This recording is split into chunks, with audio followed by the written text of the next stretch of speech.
വർക്കിന് പോകാത്തൊരു പെണ്ണാണെങ്കിൽ എന്തിനാ ഒരു ഓണർ ഇറക്കി വിടും? ഓണറിന്റെ ആവശ്യമില്ലല്ലോ. തെറ്റ് ചെയ്തത് ഇവൻ കാരണം തന്നെയാണ്. ഈ കണ്ണ് കണ്ടാൽ അറിയാം ഒരുപാട് വിഷമങ്ങൾ ഉള്ളിലുണ്ട്, ഒരുപാട് നേരെയാണ് ജീവിക്കുന്നത് മനസ്സിലാക്കാൻ കഴിയും. ശരിക്കും എന്താ വിഷമം? ശരിക്കും വിഷമം എന്ന് പറഞ്ഞാൽ എന്റെ ശരീരം അത്രമാത്രം വേദനയുണ്ട്. എന്റെ ബ്രസ്റ്റിന്റെ ഭാഗം വരെ അവൻ കടിച്ചു പറഞ്ഞു. ഒരു പെണ്ണിനോട് ചെയ്യാൻ പാടില്ലാത്ത രീതിക്ക് അതുവരെ ചെയ്തു.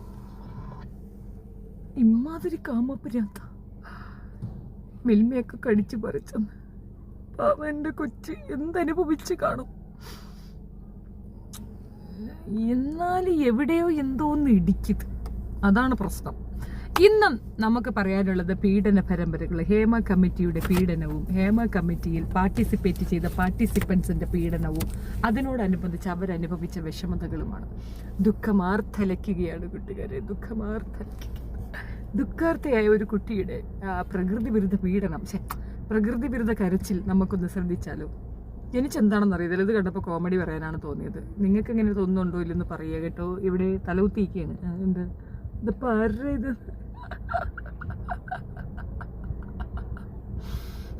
ശങ്കിയുടെ ചേച്ചി വന്നു. ആ ഞാൻ വന്നടേ. ഇന്ന് ഈ കണ്ണീരിനൊരു അർത്ഥമുണ്ട്. പറഞ്ഞോ, നേരിട്ട് പറഞ്ഞോ. എന്റെ ബ്രസ്റ്റിന്റെ ഭാഗം വരെ കടിച്ചിട്ട്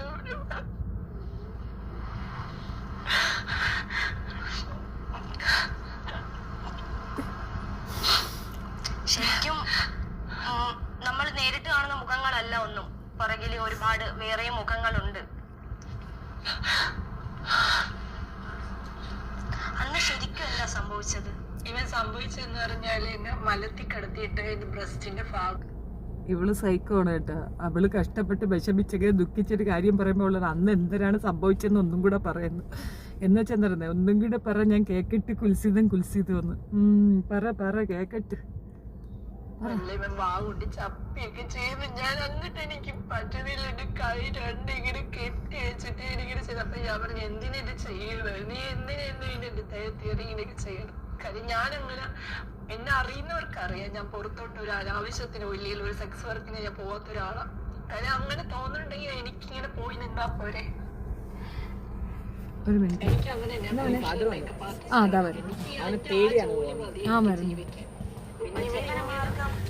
മേക്കപ്പാണ്. അപ്പൊ എനിക്ക് ആ വർക്ക് മതി. എനിക്ക് ഇങ്ങനെ പോയിട്ട് സെക്സ് വർക്കറായിട്ട് ജോലി ചെയ്യാൻ എനിക്ക് താല്പര്യമില്ല. ഞാൻ അങ്ങനെ പോകുന്ന ആളുമില്ല. ശരിക്കും ഈ അലിൻ ജോസ് പെരേരയ്ക്കും അതുപോലെ ആറാട്ടണ്ണനും എതിരെ കേസ് കൊടുത്ത ഒരാൾ നിരഞ്ജന എന്ന് മാത്രമേ അറിയൂ. ശരിക്കും ആരാണ് ഈ നിരഞ്ജന?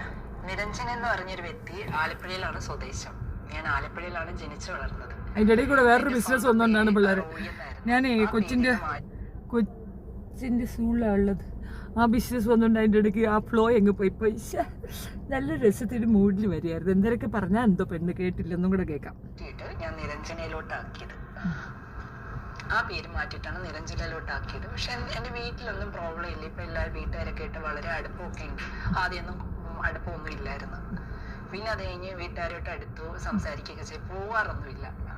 അതാരും ബുദ്ധിമുട്ടിക്കാൻ താല്പര്യമില്ല. എന്റെ വീട്ടുകാരെയാണെങ്കിലും മറ്റുള്ളവരാണെങ്കിലും ബുദ്ധിമുട്ടിക്കാൻ താല്പര്യമില്ല. അവരെങ്ങനെയും ജീവിച്ചോട്ടെന്ന് വിചാരിച്ച കാര്യം എനിക്ക് എന്റെ സഹോദരനുണ്ട്, ഒരു ചേച്ചിയുണ്ട്, ഒരു ചേട്ടനുണ്ട്, പിന്നെ അമ്മയാണുള്ളത്. അവരെയും ബുദ്ധിമുട്ടിക്കാനോ മറ്റുള്ളവരെ ബുദ്ധിമുട്ടിക്കാനോ താല്പര്യമില്ല. ഈ അലിൻ ജോസ് പെരേരയും ആറാട്ടണ്ണനും അല്ലെങ്കിൽ നിരഞ്ജനയും തമ്മിലുള്ള ബന്ധം എന്താ? അലിൻ ജോസ് പെരേര ആറാട്ടന് പലവരുടെയും ചോദ്യങ്ങൾക്ക് ഉത്തരം കൊടുക്കേണ്ടതുണ്ട് എനിക്ക്.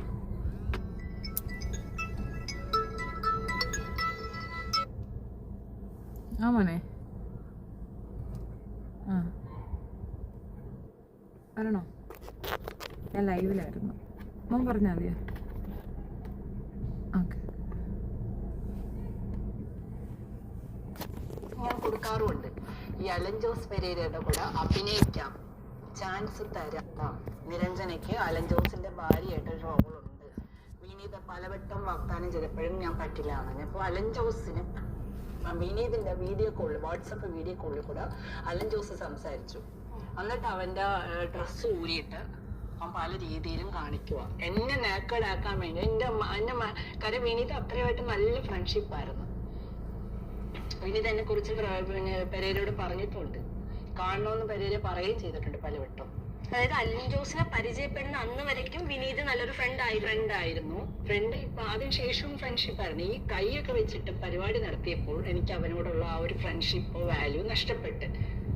ഞാൻ ഫ്രണ്ട്ഷിപ്പിന് വാല്യൂ കൊടുക്കുന്ന ഒരാള്, നല്ല ഫ്രണ്ട് ആണെങ്കിൽ വാല്യൂ കൊടുക്കുന്ന ഒരാള്. പക്ഷെ അവന്റെ ആ സംസാരവും ഈ ക്യാരക്ടറും കണ്ടപ്പോൾ എനിക്ക് അവനോട് അറപ്പ് തന്നെ തോന്നിയത്, വേറെ ഒന്നും എനിക്ക് തോന്നിയിട്ടില്ല. ഈ അലിൻ ജോസ് പെരേര എനിക്ക് അലൻ ജോസിന് വേണം, ചെയ്യാൻ വേണം, വേണം. വിനീതിനോട് പറഞ്ഞു. വിനീത് എന്റെ അടുത്ത് അലൻ ജോസിനെ പറയാൻ മടിയായിരുന്നു. വിനീതിന്റെ അടുത്ത് പറഞ്ഞു. വിനീത് എന്നെ വിളിച്ച് പറഞ്ഞു, ഇങ്ങനെ ഒരു ആഗ്രഹം ഉന്നയിക്കുന്നുണ്ട്, നിനക്ക് താല്പര്യമുണ്ടോ? ഞാൻ പറഞ്ഞില്ല. അതുപോലെ തന്നെ ആറാട്ടണ്ണൻ വിനീതിനോട് പറഞ്ഞെന്ന് പറഞ്ഞു, എനിക്ക് പിന്നെ നിരഞ്ജനയുടെ കൂടെ ഒരു അഭിനയിക്കണമെങ്കിൽ ഒരു ഇങ്ങനെ കിടന്നിട്ടുള്ള റോള് ചെയ്യാൻ പറ്റുമോ എന്ന് ചോദ്യം. അതാണ് ആറാട്ടണ്ണന്റെ ചോദ്യം. പിന്നെ ആറാട്ടണ്ണന്റെ ഗ്രൂപ്പ് എന്ന് പറഞ്ഞിട്ട് എന്നെ വിളിച്ചിരുന്നു, ഒരു ഗ്യാങ് എന്നെ വിളിച്ചിരുന്നു. വിളിച്ച് ഈ പരാതിയൊക്കെ കൊടുക്കുന്നതിന് മുന്നെയാണ് ഇന്റർവ്യൂ. ആഗ്രഹം ഉന്നയിച്ചത് മാത്രമായിരുന്നു അതോ നേരിട്ട് വന്നിട്ട് ആറാട്ടണ്ണൻ എന്റെ ഫോണിൽ വിളിച്ചിട്ടില്ല. ആറാട്ടണ്ണന് വേണം മാത്രമേ നേരിട്ട് കണ്ടിരുന്നു. ആറാട്ടണ്ണനെ അടിപൊളിയിൽ വിളിച്ചത് ഇടപ്പള്ളിയിൽ വിളിച്ച് കണ്ടിരുന്നു. അപ്പൊ എന്റെ ഉന്നയിച്ചത് നിരഞ്ജനെ അങ്ങനെ റോളുണ്ട്, അപ്പൊ നേരിട്ടായിട്ട് വേണം, അതിന് എനിക്ക് സർജറി ചെയ്ത ഭാഗം കാണാൻ പറ്റുമോ എന്ന് ആറാട്ടണ്ണൻ ചോദിച്ചത്. ഓപ്പണായിട്ട് ചോദിച്ചു. ഞാൻ പറഞ്ഞു പറ്റില്ല, അതിന്റെ ആവശ്യം എനിക്കില്ല, അങ്ങനത്തെ റോൾ. ട്രാൻസ് വിഭാഗത്തിനെ പോലും വെറുതെ വിടാത്ത കുറെ മലവാണങ്ങൾ എന്തോ പറയാനാണ്. സർജറി ചെയ്ത് പെണ്ണായാലും രക്ഷയില്ല. ഞാൻ പലപ്പോഴും ഈ ട്രാൻസ് വിഭാഗത്തിനെ സപ്പോർട്ട് ചെയ്യണം. എന്താണെന്നറിയാമോ? ഒന്നാമത്തെ കാര്യം, ഹായ് ഷാജി, ഒന്നാമത്തെ കാര്യം എന്താണെന്നറിയാമോ? ഒരു സ്ത്രീ അനുഭവിക്കുന്ന ബുദ്ധിമുട്ടുകൾ സ്ത്രീകൾക്ക് അറിയാവുള്ളൂ.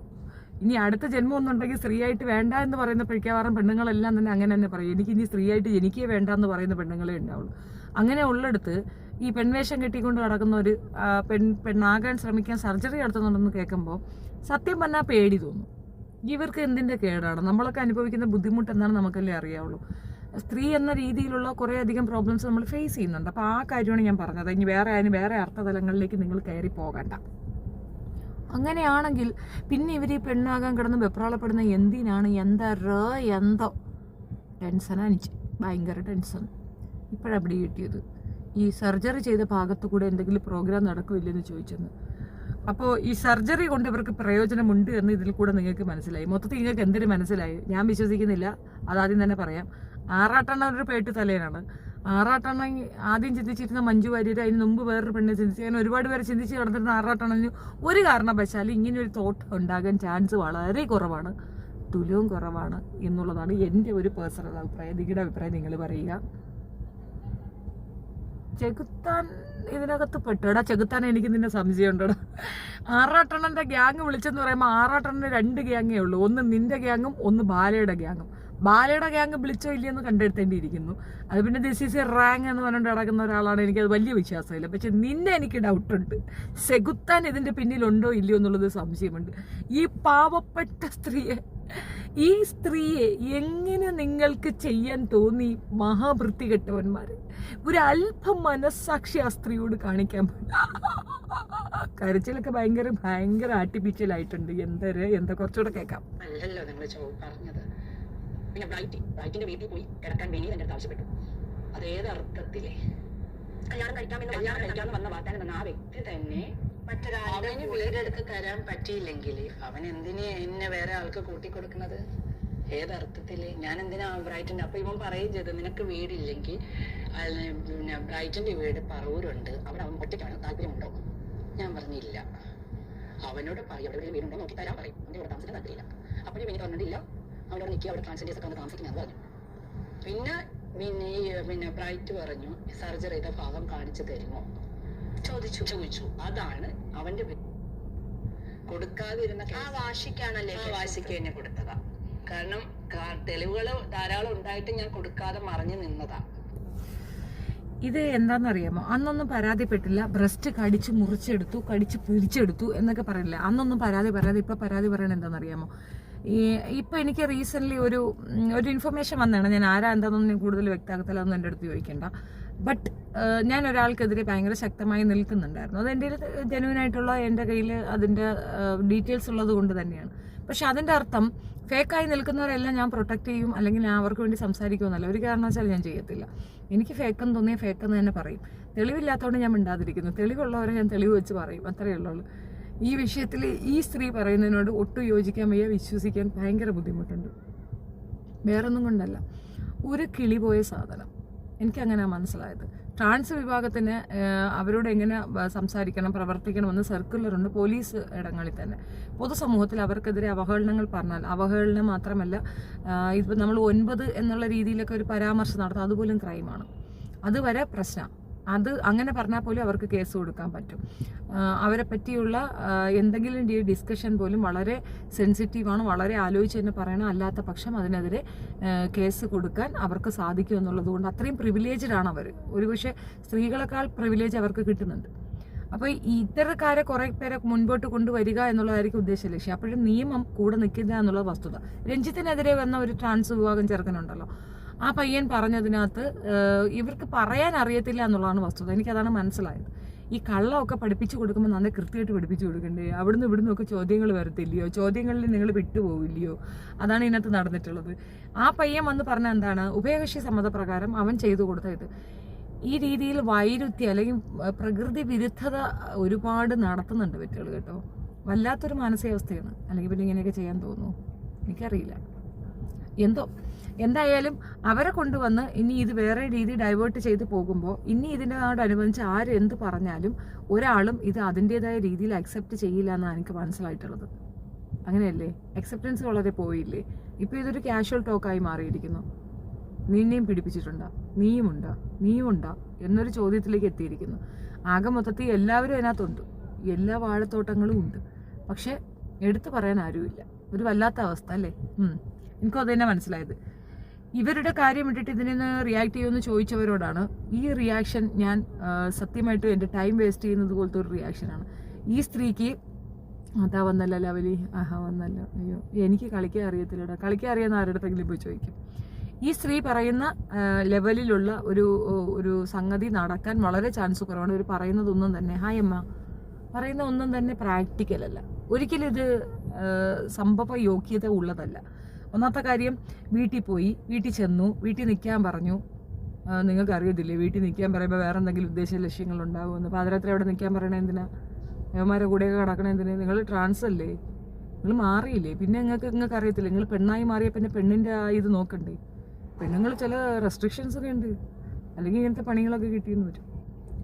അപ്പോൾ അതൊന്നും നോക്കാതൊക്കെ പോയി നിന്നു കൊടുത്ത് അത്യാവശ്യം പ്രോഗ്രാമൊക്കെ നടത്തി അത്യാവശ്യം പണിയും വാങ്ങിച്ചെടുത്തിട്ട് വന്നിട്ട് പിന്നെ ഇരുന്നിട്ട് വാങ്ങുന്നതിനോട് എനിക്ക് വിയോജിപ്പുണ്ട്. അതുകൊണ്ട് തന്നെ ഈ സാധനം ഞാൻ റിജക്റ്റ് ചെയ്തിരിക്കുന്നു. ഓക്കെ, ലൈവിൽ വരാത്തതിൻ്റെ റീസൺ ഞാൻ കുറച്ച് തിരക്കുകളിലാണ്, ഇച്ചിരിയുണ്ട്. ഒരു 2 ഡേയ്സും കൂടെ കാണും, അത് കഴിഞ്ഞാൽ ഞാൻ ഫ്രീ ആണ് കേട്ടോ. അതുവരെ ഞാൻ ഇങ്ങനെ ഉണ്ടായിരുന്നു. ലവ്ലി നിൽക്കറിട്ടോ, ഷാജി ഇനി അവളാലേ കയറും.